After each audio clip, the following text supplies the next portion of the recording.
It's 2024. How about we start electing the President of the United States the way we elect governors and senators and representatives and mayors and everybody else? Whoever gets the most votes wins. And each of our votes is equal, and we don't have safe states and swing states. All of us are part of a swing state, and everybody's vote matters to the outcome.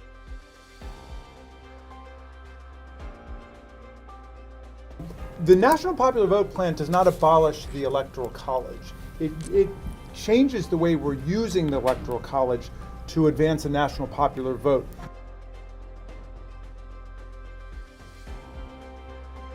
So we will allow the voters to decide, and then we will be bound by that. And the national popular vote bears that same family resemblance because it says we're going to get the states together to form an agreement, and we will use our plenary power over the Electoral College to say we'll cast our Electoral College votes for the winner of the national vote. You know, what has drawn me so powerfully to this idea is that when you look at the history of constitutional changes in the country, generally it is a buildup in the states of a lot of grassroots energy and then mechanisms that the states use to try to work around an undemocratic institutional feature of the original arrangement.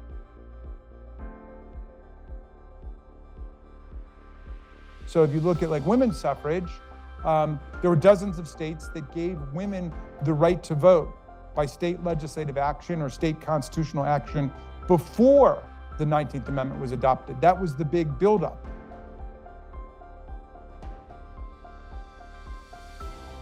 Or the 17th Amendment, before the legislatures, or before the 17th Amendment shifted election of the US senators from the legislatures to the people, lots of legislatures, can't remember, but it was near a majority of the legislatures were saying, we pass a law or we put something in our Constitution to say we will be bound by a popular vote for the US Senate. So we will allow the voters to decide, and then we will be bound by that. And the national popular vote bears that same family resemblance because it says we're going to get the states together to form an agreement, and we will use our plenary power over the Electoral College to say we'll cast our Electoral College votes for the winner of the national vote.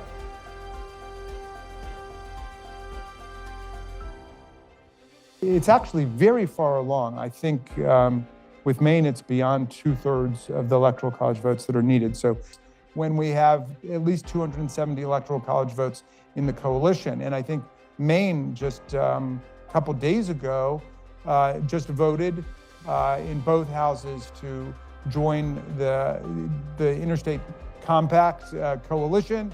Massachusetts is part of it, New York's part of it, California's part of it, Maryland's part of it.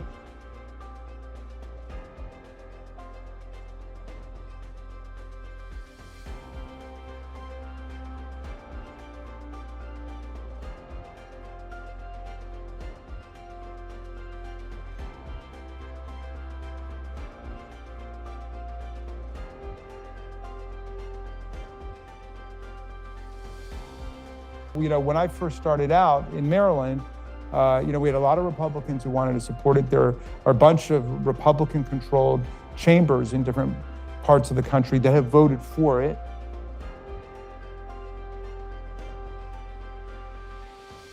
I mean, most Americans, when you poll people, they either say, I support the National Popular Vote plan, or they already think it's the law.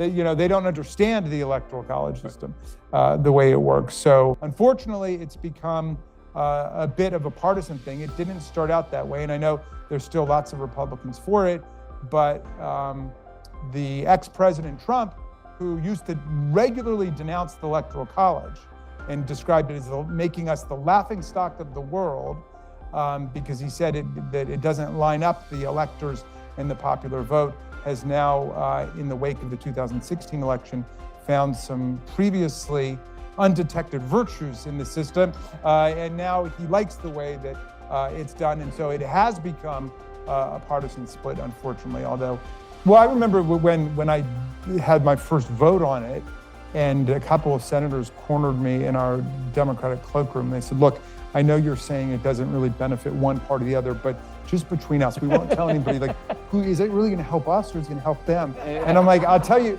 a secret. It's going to help whoever gets the most votes.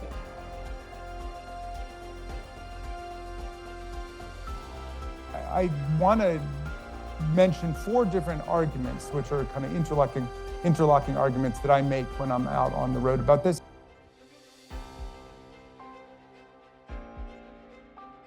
And the first is just that the Electoral College today, as it's practiced, is, as it ever was, strictly speaking, anti-democratic, anti-majoritarian.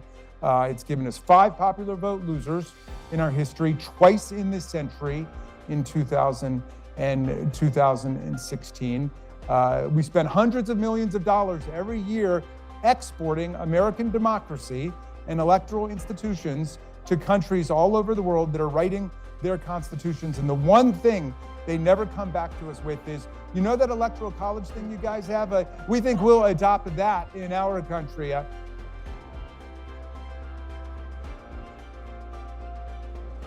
The second thing that I want to say about it is that in practice, it marginalizes the vast majority of Americans, including, if this is a Massachusetts audience primarily, everybody in this room. The vast majority of Americans live in safe blue states or safe red states. And it's not a question of big or small. If you look at our 4 largest states, 3 of them, maybe 4 of them, are all safe states.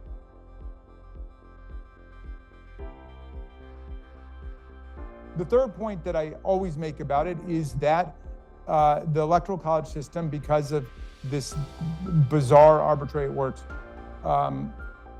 it incentivizes strategic mischief and corruption. And we saw that very clearly in 2000 in Florida.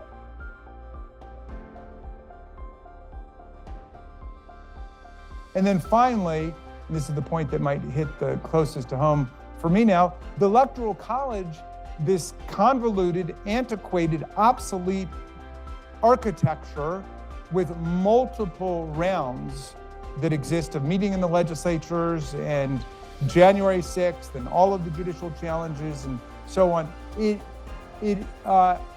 is dangerous. I mean, to get you killed, as we saw on January 6th. I mean, remember, that election was over. We knew exactly who had won the election and who had won the electors, and us meeting under the 12th Amendment in joint session on January 6th at 1 p.m. Is supposed to be a ceremonial thing, and yet it was transformed into yet one more stage in a process where a strategic bad faith actor can decide to throw the whole thing into chaos. And there are lots of concerns already brewing about what's going to happen on January 6th, 2025. The alternative to that is simply having an election and then using the administration of the election to determine who won the elections. It's 2024. How about we start electing the President of the United States the way we elect governors and senators and representatives and mayors and everybody else? Whoever gets the most votes wins. And each of our votes is equal, and we don't have safe states and swing states. All of us are part of a swing state, and everybody's vote matters to the outcome.